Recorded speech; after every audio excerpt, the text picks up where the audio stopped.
வேலைக்காரங்களுக்கெல்லாம் ஒரு போஷணம் கொடுத்து அந்த அந்த காரியத்தை அவர் அன்பா இருந்த வேலைக்காரன் கூட மேல கூட அன்பா இருந்தார். நானும் ஒரு வேலைக்காரன் கிடைச்சா அன்பு கிடைச்சா போதும்னு நினைச்சு அந்த இளையகுமாரன் போனான். தகப்பட்டேன். அல்லேலூயா. சோ உங்க கர்த்தர் அன்பானவர் என்பது நிமித்தம் நீங்கள் இயேசுவை ஏற்றுக்கொண்டு இந்த ஆலயத்துக்குள் வந்திருக்கிறீங்க. இயேசுவை தேட வேண்டும் என்ற எண்ணத்துக்குள் வந்திருக்கிறீங்க. கர்த்தரை அறிகிற அறிவு தான் உங்களை தேவ பக்திக்கு நேராய் கொண்டு வந்து சேர்த்து இருக்கிறது. ஆமென்.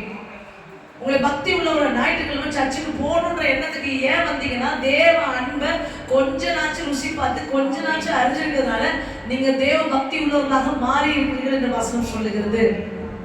ஆமென். தேவ பக்தி தானா வரல, அவர் அன்பின் நிமித்தம் வந்துச்சு. என்ன நம்ம வீட்டுல யாரும் இப்படி பக்தியா இல்லை, நம்ம மட்டும் ஏன் இப்படி பைத்தியமா அலையிறோம்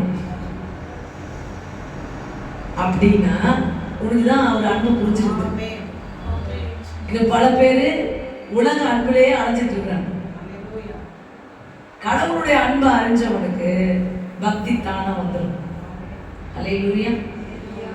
சரி, நான் சொன்னேன் நீங்க அறிவு மூலமாக தான் தேவனுக்குள் நிலைத்திருக்க முடியும் சொன்னேன்.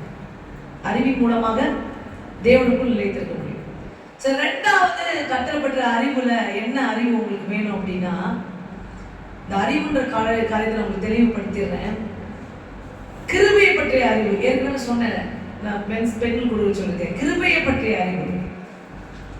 இந்த கிருபையை பற்றின அறிவு உன்னை திரும்ப திரும்பமாக நீ தவறு செஞ்சால் கூட அவரை நோக்கி உன்னை தள்ளி செல்லும். ஆமென். ஹல்லேலூயா. கிருபைனா என்ன அப்படின்னா, தகுதி இல்லாதவர்களுக்கு தேவன் காட்டுகிறார். ஒருத்தன் வந்து பர்ஃபெக்ட்டா நான் பேசிட்டு இருக்கு, அப்படி லா பேசிஸ்ல சில பேர் வராங்க. அப்படி வந்துட்டு இருக்கும் போது எங்கேயோ ஒரு இடத்துல மிஸ்டேக் பண்ணிட்டாங்க. இவங்களுக்கு தகுதி இருக்குது, ஆனா ஒரு இடத்துல தகுதி இழந்தாங்க. திரும்பவுமாக ஆண்டவர்கிட்ட மன்னிப்பு கேட்டாங்க. அங்க கடவுள் மன்னிக்கிற பாருங்க, அது கிருபை. அது கிருபை. ஒருத்தர் லா புக்கே இல்லை, அவன்கிட்ட சுத்தமா லா புக்கே இல்லை. பறந்ததுல இருந்து அட்டுழியம் தான், பறந்ததுல இருந்து மீறுதல் தான், பிறந்தது கீழ்ப்படியாமை தான், கண்ணா பின்னான்னு வாழ்ந்துட்டான். திடீர்னு ஆண்டவர் பார்த்தோன்னே அன்று சரண்டராகி ஆண்டவரே வலது கல்வன் மாதிரி ஒரு லாவையும் கீப் பண்ணல. லாஸ்ட் மினிட்ல ஆண்டவர் பார்த்து, ரட்சகரே என்னை கொஞ்சம் நினைச்சு பாருங்க, நீங்க எந்த தப்பு செய்யல நினைச்சு தப்புன்னு பிடிச்சி பரதேசிகளே ஏற்றாரு. யாராவது கேளுங்க, எந்த லாபமே வலது கல்வனை ஏன் ஆண்டவர் கூட்டு போன, கீழே லா கீப் பண்ண பரிசேயரோ சதிசேயரோ ஆசாரியர்களோ ஒண்ணுமே கேட்க முடியாது. கர்த்தருடைய கிருபையை பற்றி அறிவு. அவர் மனமிறங்கி மன திரும்புதலோடு ஒருவன் தேவனிடத்தில் வந்தால் கிருபை அவனுக்கு சூழ்ந்து கொள்ளும். ஆமென். மன திரும்பி வருகிற ஒவ்வொரு மேலும் கர்த்தருடைய கிருபை சூழ்ந்து கொள்ளும். ஆமென்.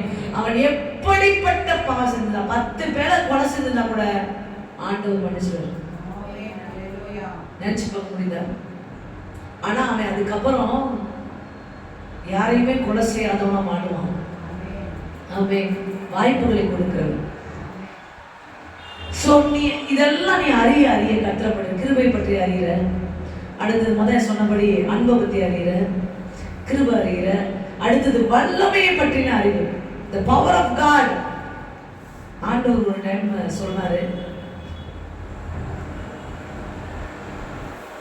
பிளட்ல சுகர் லெவல் அதிகமா இருக்குன்னு சொல்லிட்டு நான் ரொம்ப ஒருத்தவங்களுக்காக ரொம்ப வருத்தப்பட்டு இருந்தேன்.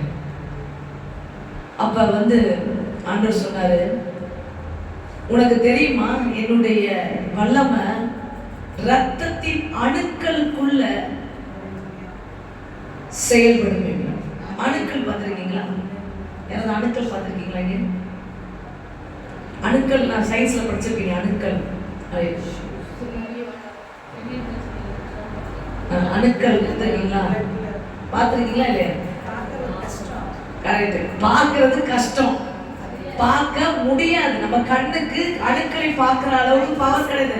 மைக்ரோஸ்கோப் வச்சு தான் பார்க்க முடியும். அப்ப ஆண்டவர் என்ன சொல்றாரு, மைக்ரோஸ்கோப்ல பார்க்கிற உன் கண்ணுக்கு தெரியாத அந்த இடத்துல கூட என்னுடைய வல்லமை செயல்படும் என்று சொன்னார்.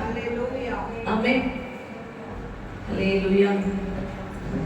எபேசியர் 6:ல சொல்லப்படுகிறது, பிசாசின் தந்திரங்களையும் வல்லமையை பார்த்து பயப்படாத, நீ என் வல்லமையில பலப்படு, சர்வாயுத வர்க்கத்தை உடுத்திக் கொள்ளு.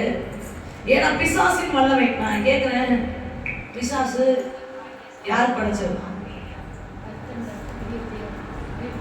சொல்லுங்க, பிசாசு யார் படைச்சது? தெரியுமா தெரியாதா உங்களுக்கு? தெரியுமா தெரியாது? பிசாசு யார் முதல்? Very good. ஓரளவுக்கு சில பேர் தெரியுது. லூசிபர் என்ற தேவனுடைய தூதன். அவர் தூதனை உருவாக்குனது யாரு? கர்த்தர் தான் உருவாக்குனார். ஆமாவா இல்லையா? தூதனுக்கு பவரை கொடுத்தது யாரு? அப்ப பவரை கொடுத்தவருக்கு பவர் ஜாஸ்தியா, பவரை வாங்கினவருக்கு பவர் ஜாஸ்தியா? அதுல டவுட் இல்லை. அப்புறம் ஏன் பிசாசு பயன்படுறீங்க? நீங்க யார் பக்கத்துல நிக்கிறீங்க? பவரை வாங்கினவன் பக்கத்துல நிக்கிறீங்க, பவரை கொடுக்கிறவர் பக்கத்துல நிக்கிறீங்க. ஆமென். ஹல்லேலூயா. சோ பிசாசின் வல்லமையை கண்டு நீ பயப்படாத. இந்த உலகத்தின் சகல வானத்தின் மேலும் பூமியின் கீழும் சகல அதிகாரமும் எனக்கு கொடுக்கப்பட்டிருக்கிறது இயேசு சொல்லுகிறார். சோ தேவனுடைய வல்லமையை குறித்து உனக்கு ஒரு அறிவு இருக்க வேண்டும். ஆமென். அவருக்கு கீழே நான் உலகத்தில் இருக்கிற பிசாசின் வல்லமை, வியாதியின் வல்லமை, சூழ்நிலையின் வல்லமை, இறையாதே என்று புயல் காற்றை பார்த்து சொன்ன